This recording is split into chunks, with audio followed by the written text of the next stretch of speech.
My dad was named Clarence Henry Sr. He was born 1927. So history is being told from him to me to pass on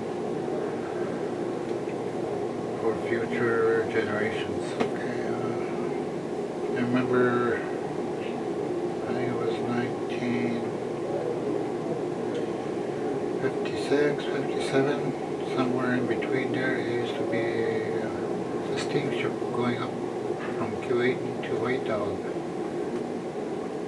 There was a boat called Catherine, a steamboat named Catherine. So that must have been about 4 or 5. We used to go down to White Dog by boat at that time. There was a trading post in White Dog. I don't know how much it was cost just to go for a boat ride.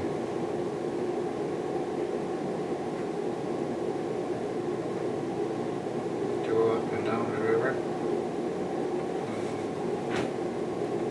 Wasn't that much, I don't think. But anyways, we used to go and visit White Dog relatives.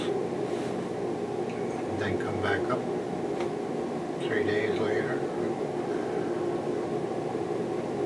There used to be some sort of a Trans-Canada river system from Lake of the Woods all the way to Lake Winnipeg at one time, as far as I know anyways, before they started building the dams. So ever since they started building the dam and blasting, the year 1950,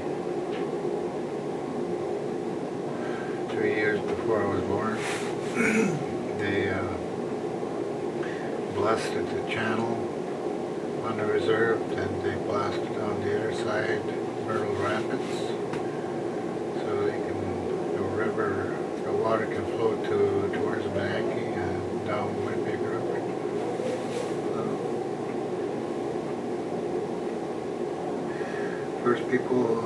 First animals that were to leave was muskrats.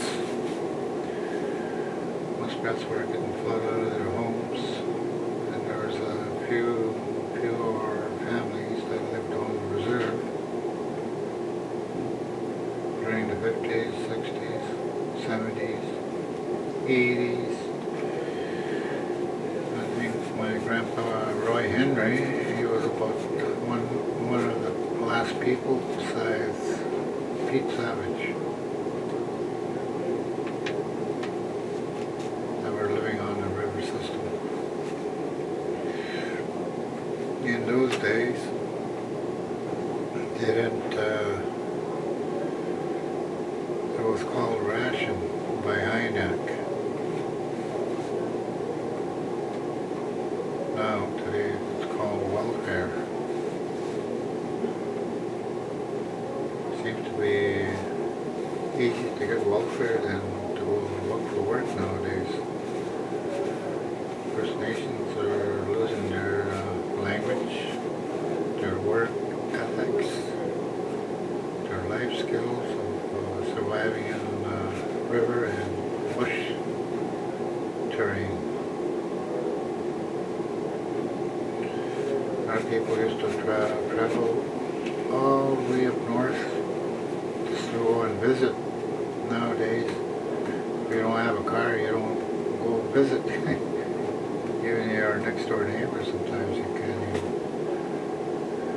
People are too old to walk out and go and visit their own friends. But in those days, I think people were more healthier on account of when they were eating wild meat from the land. Nowadays we go to fast food restaurants, McDonald's, A&W, Subways. Our sugar diabetes is really up there. My sugar level is type 2. Type 2 diabetes. When it gets to type 3, then it's something to worry about. Your health, you got to change your whole appetite and everything. You look after your weight. People in those days didn't have to look after their weight. They just ate when they were hungry.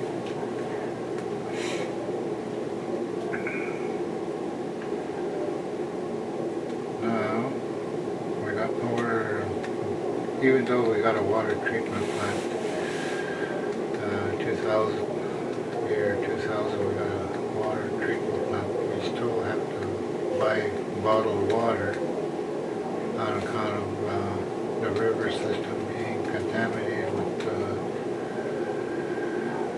different kind of microbes coming up the river from the city up north.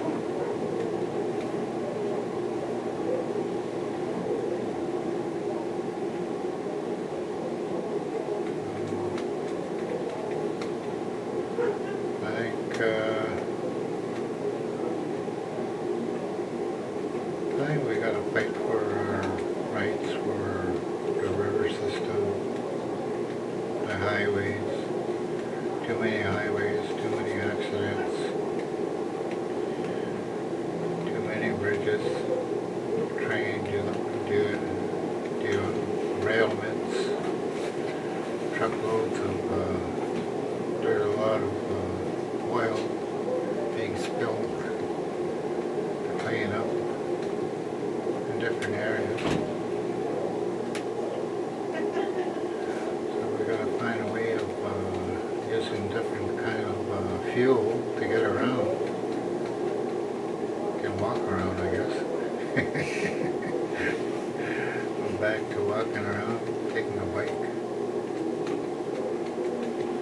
Snowshoeing was good. Good travel. Canoeing from one reserve, I think, Shoal Lake 40 and 39. They used to travel 2 days to camp out, set up camps along the river system. And then they get to where Devil's Gap is. They used to be called Ishnabe Park. That was for all the reserves to go and camp. It was owned by Shoal Lake 39. But somebody went and sold it to the city at one time, I don't know what year.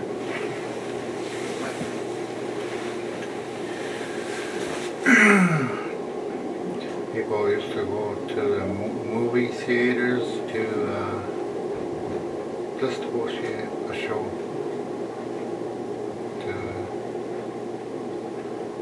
Travel is so quick nowadays. There's no time to look at something what you want or what you miss. It's true. Yeah. But anyways, there's a little bit of history of the river system. And the year they built a railway, Trans-Canada Highway, and the bridges, Highway 20, and where the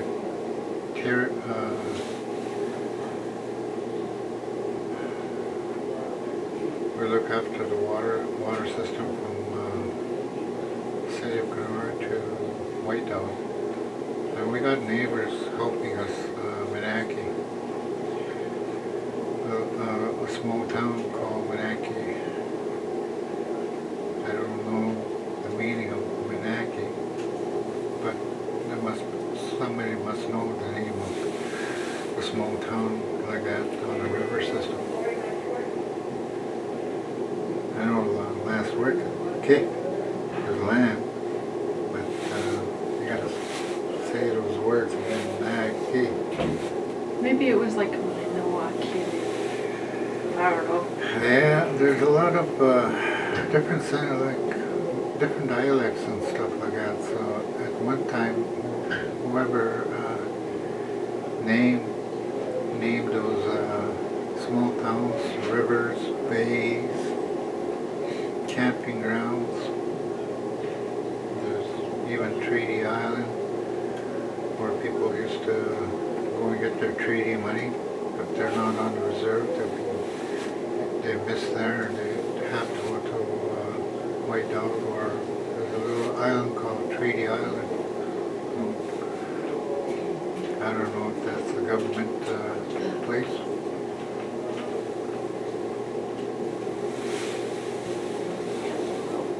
Well, the other thing is, back before war, I would imagine they fished out most of the Lake of the Woods and the Winnipeg River of sturgeon. Sturgeon was shipped to Winnipeg for some reason. They made, I don't know, in the Army it was called canned ration with no label. So you couldn't tell it, well, it was fish, all right. Could be tuna, could be something else, but it was. Can? Yeah. Yeah. They would mix up their food. So that's the Army, it's called a ration. They used to get a can in those days. So we started at 19, there was a woman called, can't remember her name, 1997? Oh yeah, Murdoch Perot. She's from Manitoba.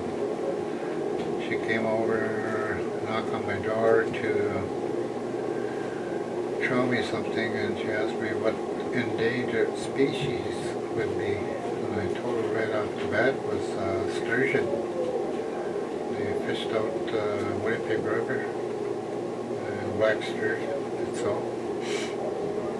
And a lot of white people made a lot of money out of fishing out black sturgeon. And the First Nations missed out on any revenue sharing. So we started, it took about 3 to 2 years in order to get the application in, and they picked so many places where endangered species of sturgeon was, so it was #1 sturgeon. So they went from there to 2000, I think we first got working with M&R Reserve that they have sturgeon in their river system, Joe Hunter. And there was a person from the ministry, Laurie Skit. She was the first person to make contact and decided to do some kind of a work to repopulate the river system. They were called fries. For the first 3 years, we're doing the sturgeon release on the reserve. There was no money. We just paid out. The first year we paid out of my own pocket was $250 for the feast. Second year after that, there was Joe Hunter's turn, so he paid for the feast on the sturgeon release. It was 30,000 fries, and a year after that, there was a chief that didn't know what fries were, and she questioned who ordered 30,000 fries. She was thinking of French fries.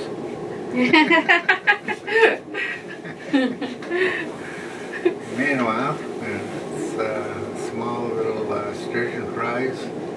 They're only about than a quarter of an inch. So they were in two boxes, 15,000 and 10,000 in one. Sometimes it'll be 30,000 in one box. So we got a video cam of a sturgeon release. Seven, maybe 8. Maybe this year they're going to try something else different. Last year they were going to release the fingerlings, but that didn't work out. They tried transporting them, most of them belly up, so they must have got overfed. If you overfeed the sturgeon, something like the same thing with goldfish. If you keep on feeding it, feeding it, they'll eat and eat, and Yep. their bellies are too full and can't handle it anymore. So that failed. They're working on something else.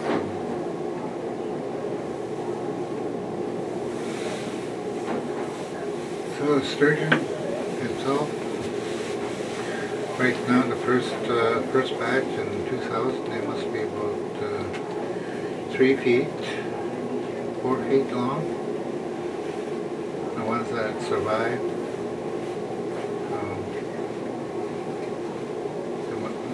Probably the big sturgeon.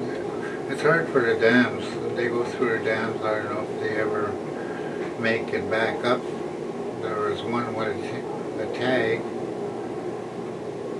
and ended up with somebody caught him on the other side of Pine Falls, I think it was.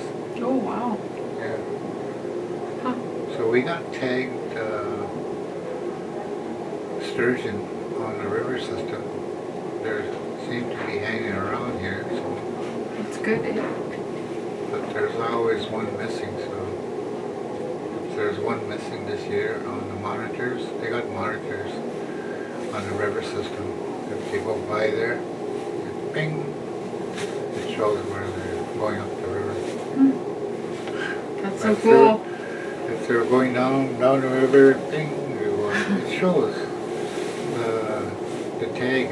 It shows the tag which sturgeon is going up and down the river, and if it goes close to the dam, turns around, fine. But if it goes through, then we lose the signal. But White Dog still has the same system what we're doing right now. They're tagging the sturgeon.